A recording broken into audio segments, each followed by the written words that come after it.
নমস্কার বন্ধুরা, গোপালে হেসেলে আপনাদের সবাইকে স্বাগত। আজকে আমি লাউ শাক দিয়ে ছিমছাম একটা ঘরোয়া রান্না করব। তবে এই রান্নার মধ্যে এমন একটা টুইস্ট পড়বে যার ফলে এই সাধারণ রান্নার স্বাদ হয়ে উঠবে অসাধারণ। তাই চলুন আর একটু সময় নষ্ট না করে রান্নাটা করে ফেলি।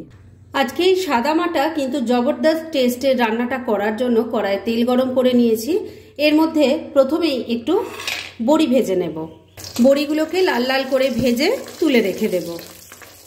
বড়িগুলো ভেজে তুলে রেখে দিয়েছি। এবার যে তেল আছে তার মধ্যে দিয়ে দিলাম অল্প নুন, অল্প হলুদের গুঁড়োও দিয়ে দিলাম। এবার এর মধ্যে একটু বেগুনের টুকরো ভেজে নিচ্ছি। মিডিয়াম ফ্লেমে রেখে এই বেগুনের টুকরোগুলোকেও ভালো করে ভেজে তুলে নেব। বেগুনের টুকরোগুলো ভেজে তুলে রেখে দিয়েছি। বড়ি আর বেগুন ভাজার পর আমি আবারও সামান্য একটু তেল দিয়ে গরম করে নিয়েছি। এর মধ্যে দিয়ে দিচ্ছি অল্প পাঁচফোড়ন, দিয়ে দিচ্ছি একটা তেজপাতা, একটা শুকনো লঙ্কা। এবার ফোড়নটাকে একটু ভাজা ভাজা করে নিচ্ছি। ফোড়নটা ভাজা ভাজা হয়ে গেছে। এবার এর মধ্যে আমি এক এক করে কিছু সবজি দেব। প্রথমে দিয়ে দিচ্ছি আলুর টুকরো। তেলের সাথে মিশিয়ে নিয়ে এটাকে হালকা করে ভাজা ভাজা করে নিচ্ছি। মিনিট দুয়েক সময় নিয়ে আলুর টুকরোগুলো হালকা করে ভাজা ভাজা করে নিয়েছি। এবার এর মধ্যে দিয়ে দিচ্ছি কুমড়োর টুকরো। এটাকেও আলুর সাথে মিশিয়ে একটু ভাজা ভাজা করে নেব। এখানে আলু আমি নিয়েছিলাম, একটা মিডিয়াম সাইজের আলু ছিল, আর 150 গ্রামের মতো এখানে কুমড়ো আছে, যেটাকে টুকরো করে কেটে দিয়ে দিলাম। এবার এটাকেও হালকা ভাজা ভাজা করে নিচ্ছি। মিনিট দুয়েক সময় নিয়ে আলু কুমড়োটা একটু ভাজা ভাজা করে নিলাম।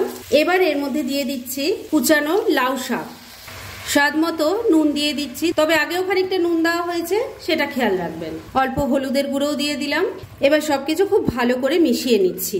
বন্ধুরা, এত পর্যন্ত দেখে হয়তো আপনাদের সাধারণ একটা লাউ শাকের রান্নাই মনে হতে পারে, তবে এর মধ্যে আগেই বলেছি একটা টুইস্ট পড়বে, আর সেটা কিন্তু শেষেই অ্যাড করতে হয়। তাই একটু ধৈর্য ধরে যদি রেসিপিটা দেখেন আর তারপর নিজেরা রান্না করলে বুঝতে পারবেন যে কতটা টেস্টি হয় রান্নাটা। সবকিছু খুব ভালো করে মিশিয়ে নিয়েছি।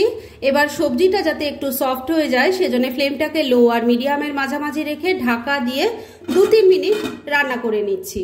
আর যতক্ষণে এইদিকে রান্নাটা হচ্ছে বন্ধুরা, এই সময়ের মধ্যে চলুন এই রান্নার মশলাটা বানিয়ে ফেলি, যেটা আমি আগেই প্লেটের মধ্যে সাজিয়ে নিয়েছি।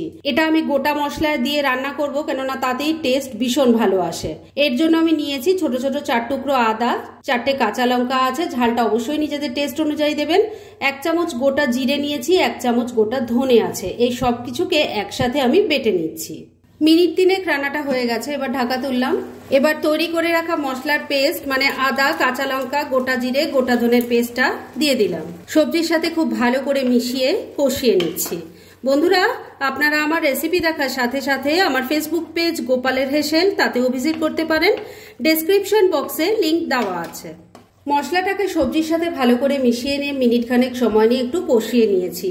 এবার ভেজে রাখা বেগুনের টুকরোগুলো এর মধ্যে দিয়ে দিচ্ছি, মিশিয়ে নিচ্ছি। বেগুনের টুকরোগুলো খুব ভালো করে মিশিয়ে নিলাম। এবার এর মধ্যে গ্রেভির জন্য জল দিয়ে দিচ্ছি। মিক্সির জারটায় অনেকটা মশলা লেগেছিল, তার মধ্যেই জল নিয়ে দিয়ে দিলাম।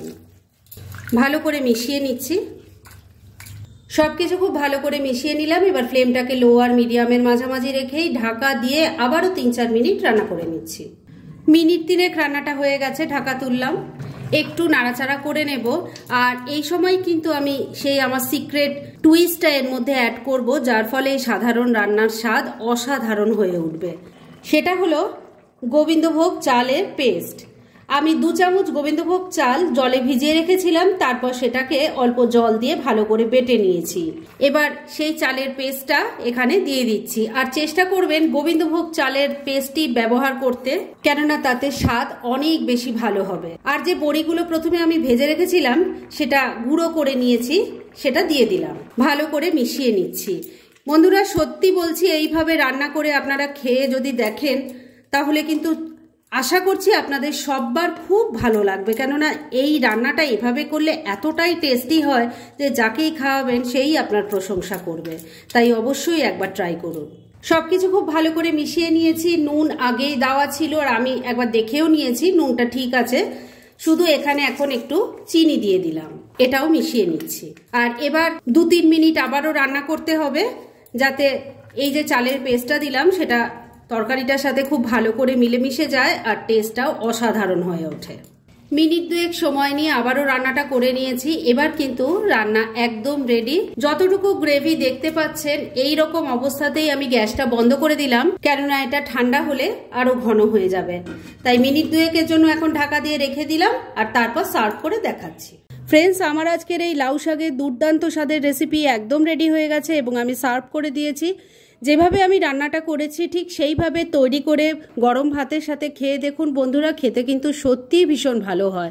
তাই দেরি না করে পারলে এটা আজই একবার ট্রাই করে ফেলুন আর তারপর কেমন লাগলো সেটা প্লিজ কমেন্ট করে জানাবেন।